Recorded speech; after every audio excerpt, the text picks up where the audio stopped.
സർക്കാർ ഏറെ കൊട്ടിഘോഷിച്ച് അയ്യപ്പ സംഗമത്തിന്റെ കണക്കുകൾ സമർപ്പിക്കുന്നതിൽ ദേവസ്വം ബോർഡിന് ഗുരുതര വീഴ്ച. 45 ദിവസത്തിനുള്ളിൽ കണക്ക് സ്പെഷ്യൽ കമ്മീഷണർക്ക് നൽകണം എന്ന് ഹൈക്കോടതി കർശന നിർദ്ദേശം നൽകിയെങ്കിലും പാലിക്കപ്പെട്ടില്ല. കണക്ക് സമർപ്പിക്കുന്നതിന് 2 മാസം കൂടി സാവകാശം ചോദിച്ചിരിക്കുകയാണ് ദേവസ്വം ബോർഡ്. അരുൺ കൊടുങ്ങൂർ ചേരുന്നു. അരുൺ, നമുക്കറിയാം സർക്കാർ ഏറെ കൊട്ടിഘോഷിച്ചതാണ് അയ്യപ്പ സംഗമം. പക്ഷേ ഈ സംഗമത്തിന്റെ കണക്കുകൾ സമർപ്പിക്കുന്നതിൽ ദേവസ്വം ബോർഡിന് ഗുരുതര വീഴ്ച വന്നിരിക്കുന്നുവെന്നാണ് മനസ്സിലാക്കാൻ കഴിയുന്നത്. വിശദാംശങ്ങൾ എങ്ങനെയാണ്?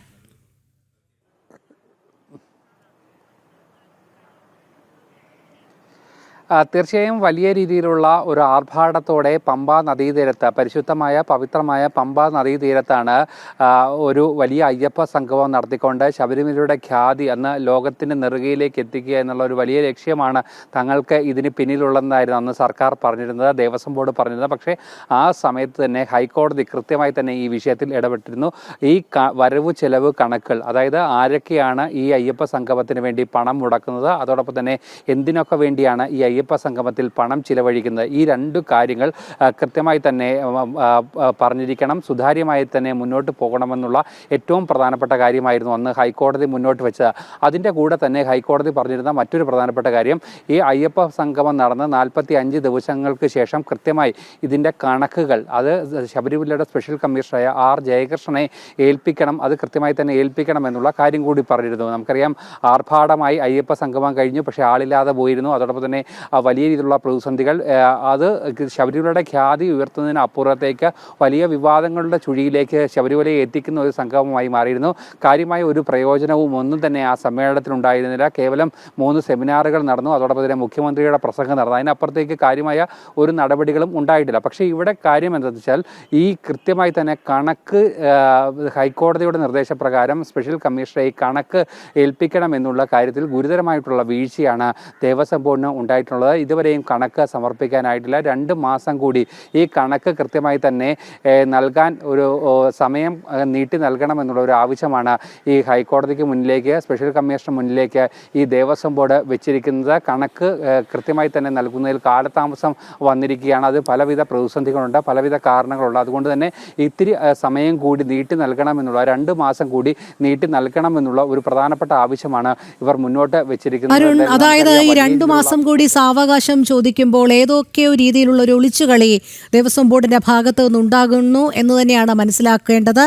അത് എന്തുകൊണ്ടായിരിക്കാം എന്നാണ് നമുക്ക് കരുതേണ്ടത്. കാരണം നമുക്കറിയാം വോട്ട് ബാങ്ക് ലക്ഷ്യം വെച്ചുകൊണ്ടാണ് ഇത്തരത്തിൽ അയ്യപ്പ സംഗമം നടത്തിയത്, അതും ആഡംബരമായ രീതിയിൽ കൊട്ടിഘോഷിച്ചുകൊണ്ടാണ്. പക്ഷേ ഒഴിഞ്ഞു കിടക്കുന്ന കസേരകളൊക്കെ വലിയ വിവാദം സൃഷ്ടിച്ചത് തന്നെയാണ്. പക്ഷേ കണക്കുകൾ സമർപ്പിക്കുന്നതിൽ വലിയ വീഴ്ച വരുന്നത് ഏതൊക്കെ രീതിയിലുള്ള ഒരു ഒളിച്ചുകളിക്കായിരിക്കും സാധ്യത ഇവിടെ ഉണ്ടാകുന്നത്?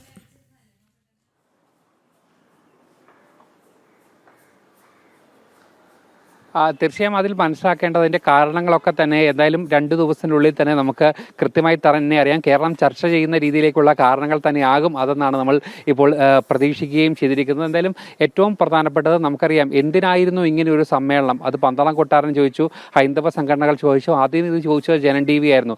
ഈ ഒരു സംഗമം നടത്തിക്കൊണ്ട് സർക്കാരിനോ അല്ലെങ്കിൽ ദേവസ്വം ബോർഡിനോ ശബരിമലയ്ക്കോ എന്ത് ഗുണമാണ് ഉള്ളത്, അതോടൊപ്പം തന്നെ ഭക്തർക്ക് എന്ത് ഗുണമാണ് ഉള്ളതെന്നുള്ള ഏറ്റവും പ്രധാനപ്പെട്ട ചോദ്യമായിരുന്നു. പക്ഷേ ഒരു ഗുണവും ഉണ്ടായില്ല എന്ന് നമ്മൾ ആ സംഗമത്തിന് ശേഷം കണ്ടിരുന്നു.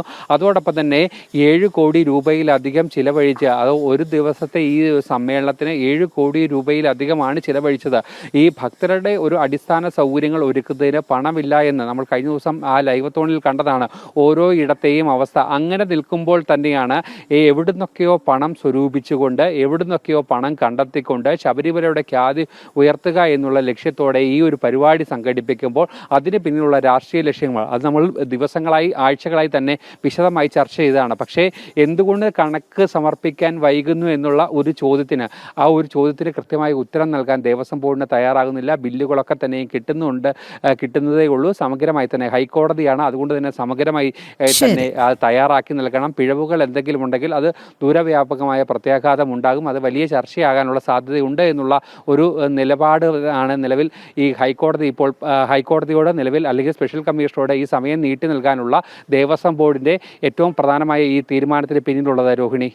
ശരി, അരുൺ കൊടുങ്ങൂറാണ് വിവരങ്ങൾ നൽകിയത്. സർക്കാർ ഏറെ കൊട്ടിഘോഷിച്ച അയ്യപ്പ സംഗമത്തിന്റെ കണക്കുകൾ സമർപ്പിക്കുന്നതിൽ ദേവസ്വം ബോർഡിന് ഗുരുതര വീഴ്ചയാണ് വന്നിരിക്കുന്നത്. 45 ദിവസത്തിനുള്ളിൽ കണക്ക് സ്പെഷ്യൽ കമ്മീഷണർക്ക് നൽകണം എന്ന് ഹൈക്കോടതി കർശന നിർദ്ദേശം നൽകിയെങ്കിലും ഇതുവരെ അത് പാലിക്കപ്പെട്ടിട്ടില്ല എന്ന് മാത്രമല്ല, കണക്ക് സമർപ്പിക്കുന്നതിന് 2 മാസം കൂടി സാവകാശവും ചോദിച്ചിരിക്കുകയാണ് ദേവസ്വം ബോർഡ്.